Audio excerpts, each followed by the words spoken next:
Welcome to morning మన్నా. నేటి వాక్య దర్శనం కొరకు రాజులు 2వ గ్రంథం 18వ అధ్యాయం 7వ వచనం. కావున యెహోవా అతనికి తోడుగా ఉండెను, తాను వెళ్ళిన చోటనెల్లా అతడు జయం పొందెను.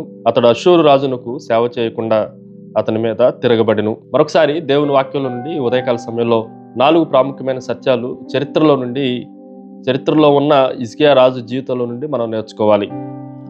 Number 1, it is A surrender. సంపూర్ణంగా సమర్పించుకోవటము, లొంగిపోవటము, లోబడటము.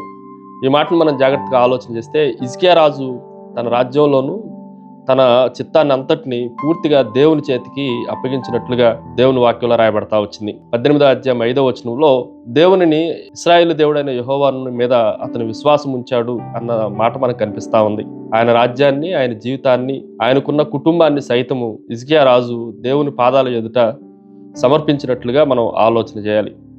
ఉదాహరణకి ఒక సంగీత విద్వాంసుడు ఉంటే ఆ వాయిద్యం అంతా సంపూర్ణంగా ఆయన కంట్రోల్లో ఉంటేనే అది చక్కగా మ్రోగటానికి, సంగీతం వినిపించడానికి అవకాశం ఉంటుంది. అలాగే మన జీవితం కూడా, మన జీవితాలనే వాయిద్యాలు కూడా దేవుని చేతిలో ఉంటే అవి సంపూర్ణంగా వినసొంపుగా అందరి జీవితాలకి మాధుర్యాన్ని అందించే విధంగా ఉండటానికి అవకాశం ఉంది. రెండో విషయాన్ని మీకు జ్ఞాపకం చేస్తాను. It is a seeking, వెదకటము.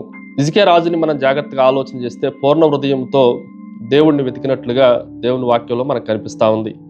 చాలా సందర్భాల్లో మనము మన సొంత రాజ్యాన్ని వెతుకునటం కానీ, మన సొంత చిత్తాలని వెతకటం కన్నా కూడా యేసుక్రీస్తు చెప్పినట్లుగా ఆయన నీతిని, ఆయన రాజ్యాన్ని మొదట వెతుకుడి అని చెప్పినట్లుగా హిజ్కియా రాజు పాత నిబంధనలోనే దేవుని రాజ్యాన్ని ముందుగా వెతికినట్లుగా దేవుని వాక్యంలో కనిపిస్తూ ఉంది. దేవుణ్ణి వెతికిన వారికి ఆయన సంపూర్ణంగా దొరికినట్లుగా హిజ్కియా జీవితానికి, ఆయన రాజ్యానికి దేవుడు పరిపూర్ణంగా దిక్చూచిగా దొరికాడు అన్న విషయాన్ని కూడా మనం జాగ్రత్తగా ఆలోచన చేయాలి.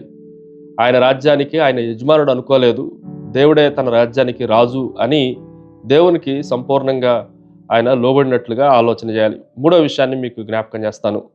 ఇట్ ఈజ్ ఏ స్ట్రెంగ్త్, బలము.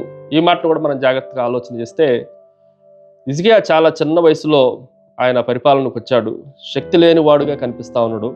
కానీ కావలసినంత అమితమైన బలము, శక్తి ఎక్కడి నుండి వచ్చింది అని అంటే దేవునికి తన జీవితాన్ని సమర్పించుకోవటం ద్వారా, దేవునికి అనుసంధానం చేపట్టడం ద్వారా, వాక్యం ద్వారాను, ప్రార్థన ద్వారాను, దేవునితో అనుసంధానించబడిన విధానాన్ని బట్టి ఎక్కడ లేనంత శక్తిని, సామర్థ్యాన్ని హిజ్కియా రాజు పొందుకున్నట్లుగా దేవుని వాక్యంలో నుండి మనం ఆలోచన చేయొచ్చు. ఉదాహరణకి ఒక చిన్న బల్బు ఉంది. అది ఎలాగైతే పవర్కి కనెక్ట్ అయి ఉంటుందో మన జీవితాల్లో కూడా చిన్న బల్బు లాంటి మన జీవితాలు చాలా పెద్ద పవర్ గ్రిడ్ లాంటి ఎలక్ట్రిసిటీతో అనుసంధానం చేయబడినప్పుడు ఎక్కడ ఆరిపోకుండా, ఆగిపోకుండా నిరంతరము వెలిగే అగ్ని జ్వాలలుగా, వెలుగుమయంగా దేవుడు మనల్ని చేయగలడు. ఆ బలము, ఆ శక్తి దేవునిలోనే ఉంది అని మనం విశ్వసించాలి. 4వ విషయాన్ని మీకు జ్ఞాపకం చేస్తాను. ఇట్ ఈజ్ ఏ స్టెబిలిటీ, స్థిరత్వము. ఎప్పుడైతే సముద్రంలో ఆ లైట్ హౌస్ ఎన్ని అలలు వచ్చినా అది కదిలిపోకుండా స్థిరంగా ఉంటుందో, ఒక విశ్వాసికి కూడా చుట్టూ ఎన్ని లోకపు అలలు ఉన్నా కూడా స్థిరంగా దేవుని యందు నిలబడినప్పుడు విజయము తథ్యమవుతుంది అన్న విషయాన్ని మనం గ్రహించాలి. ప్రార్థన. సకల ఆశీర్వాదములకు కారణభూతుడగు తండ్రి, హిజ్కియా వలె మా జీవితాలు సంపూర్ణంగా మీకు లోబడి విశ్వాసంతో, స్థిరత్వంతో మా జీవితాలు కొనసాగించినప్పుడు విజయం పొందుకుంటామన్న వాగ్దానాన్ని మేమును స్వతంత్రించుకునటానికి కృపను అనుగ్రహించమని యేసు నామమున అడిగి వేడుకుంటున్నాం తండ్రి. ఆమెన్. God bless you.